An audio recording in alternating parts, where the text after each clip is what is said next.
Di balik pesta gol timnas Indonesia ke gawang Kamboja, bersinar satu nama yang paling nerang, Michel Becker. Usianya boleh jadi baru 19 tahun. Pengalaman mainnya pakai skin timnas juga baru sekali ini. Namun, di laga debutnya ini, Becker langsung mengamuk.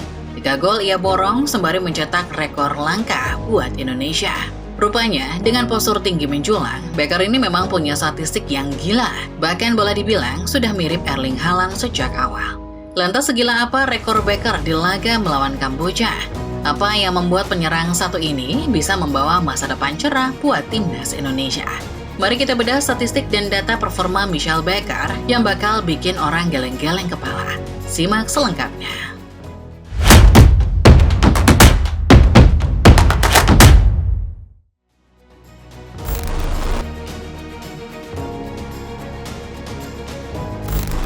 Kita mulai bahasan ini dari momen perkenalan Michel Becker sebagai warga negara Indonesia. Sekitar tanggal 13 Juli 2026 kemarin, Becker resmi disumpah sebagai WNI. Becker memang lahir di Australia, pernah pindah ke Hong Kong, dan berkarir di Amerika Serikat. Namun rasa cintanya ternyata begitu besar buat tanah leluhurnya, Indonesia.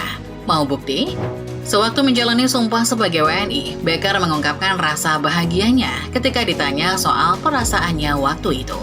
Becker mengatakan dirinya bahagia sekali. Bahkan menurutnya, menjadi WNI adalah sebuah kebanggaan tersendiri. Antusiasmenya untuk bisa segera merumput bareng timnas Indonesia juga begitu tinggi waktu itu. Menilik silsilah keluarga, Becker ini punya darah Indonesia dari sang kakek dan nenek. Kakeknya atau ayah dari ibunya, Han Conley, lahir di Yogyakarta. Sementara nenek dari pihak ibunya, Lee Newteli, lahir di Semarang. Dari sinilah Becker akhirnya eligible alias berhak untuk memperkuat timnas Indonesia. Mungkin darah keturunan Becker tidak langsung mengalir dari ayah ibunya, tapi ikatan dari kakek nenek sudah cukup memberinya rasa bangga bisa memegang paspor Indonesia.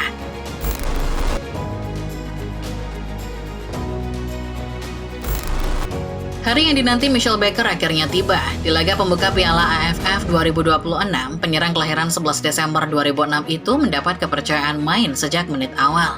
Dirinya dipercaya John Hartman untuk memimpin lini depan pasukan Garuda dalam laga melawan Kamboja.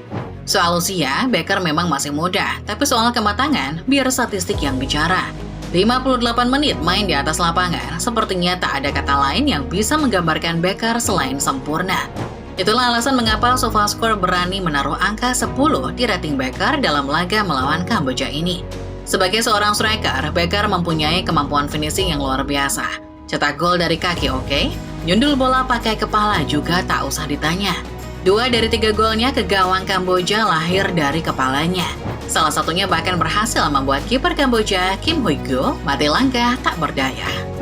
Betul, Becker mencetak hat-trick di laga debutnya, satu catatan yang sangat gila, terutama buat pemain yang usianya masih 19 tahun. Tahu yang lebih istimewa, Becker adalah pemain timnas pertama yang hat-trick di Asian Championship alias AFF sejak Budi Sudarsono pada 2008. Masih belia seperti ini saja sudah masuk jajaran elit timnas. Sebagai pemain naturalisasi, Becker juga menjadi pemain naturalisasi pertama yang berhasil cetak hat-trick di laga debutnya. Namun, waktu ditanya soal capaian istimewanya, pemain murah senyum ini enggan sesumbar. Malahan, ia berkata kalau tanpa rekan-rekan satu timnya, ia tidak akan bisa mencetak hat-trick malam itu.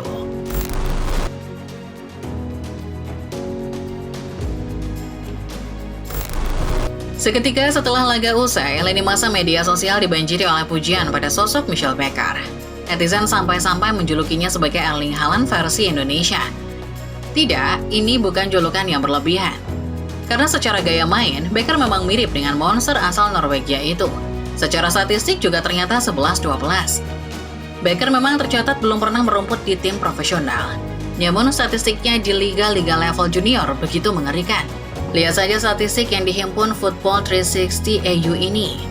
Pada tahun 2022 dan 2023, Becker masuk masa-masa paling suburnya. Coba bayangkan saja, pemain ini berhasil mencetak 56 gol dan 73 gol berturut-turut dalam rentang 2 tahun. Sekarang, kita lihat statistik Erling Haaland waktu namanya belum melejit di Manchester City. Sewaktu masih di Molde, Haaland muda berhasil menggetarkan jala lawan 16 kali dari 30 penampilan. Ingat ketika Haaland memborong 9 gol di Norwegia Under-19 7 tahun lalu, atau ketika ia menjadi pencetak hat-trick termuda UCL di tahun yang sama. Memang benar bahwa Eropa dan Asia punya level sepak bola yang berbeda. Namun, statistik gila tadi membuktikan bahwa secara bakat, Becker punya kesamaan dengan sang bintang Norwegia. Soal gaya main, rasanya juga mirip-mirip. Keduanya adalah tipe finisher yang piawai mencetak gol dari bagian tubuh manapun ketika sudah ada di mulut gawang.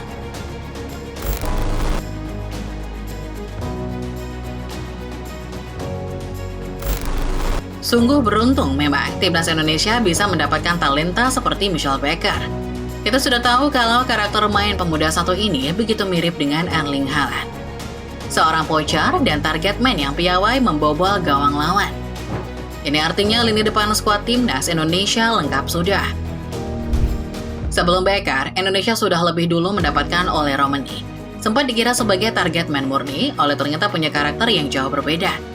Bukannya mirip Haaland, Ole justru lebih mirip Harry Kane, seorang striker yang berbahaya di kotak penalti lawan, tapi punya pergerakan yang luas dan fleksibel. Karena sudah punya striker yang luas, Indonesia pun mencari seorang target man sejati yang bisa jadi titik vokal serangan. Awalnya, harapan jatuh kepada Jens Ravan dan Mauro Zelstra. Namun setelah beberapa laga debut, keduanya masih belum bisa memenuhi ekspektasi publik. Kini datanglah Becker dengan atribut yang selama ini diidam-idamkan. Kehadiran Becker membuat timnas kini punya dua tipe striker. Satu adalah striker fleksibel macam Ole Romani, satu lagi seorang finisher murni yang mematikan di depan gawang macam Becker. Masuknya Becker ke dalam skuad otomatis membuat John Hartman punya banyak opsi. Tinggal disesuaikan dengan kebutuhan dan tipe lawan yang akan dihadapi.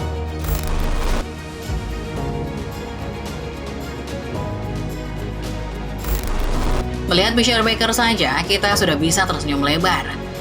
Tapi jangan lupa, Becker bukan satu-satunya pemain anyar yang diboyong ke timnas Indonesia baru-baru ini. Jangan lupa masih ada satu striker lainnya yang tak kalah gacor, dia adalah Luke Vickery.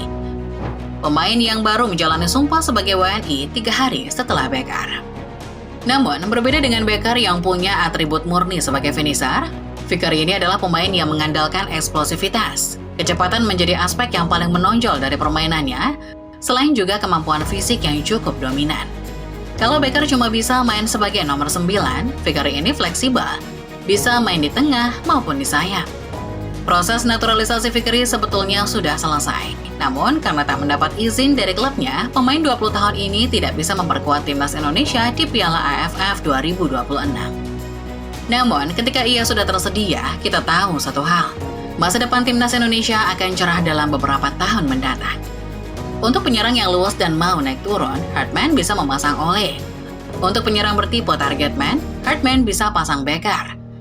Kalau Hartman mau yang lebih eksplosif, bisa pasang Vickery di posisi nomor 9. Jangan lupa, sebagai sayap, Vickery juga bisa dimainkan berbarengan dengan Ole maupun Becker.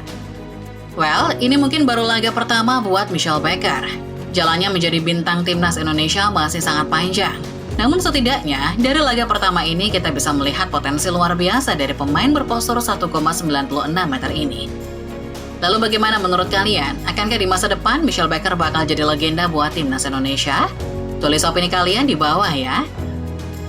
Like video ini kalau kalian suka, subscribe Sorting 11 Moment, dan jangan lupa nyalakan notifikasinya supaya kalian gak ketinggalan setiap update, serta bahasan-bahasan menarik seputar sepak bola lainnya. Terima kasih dan sampai jumpa.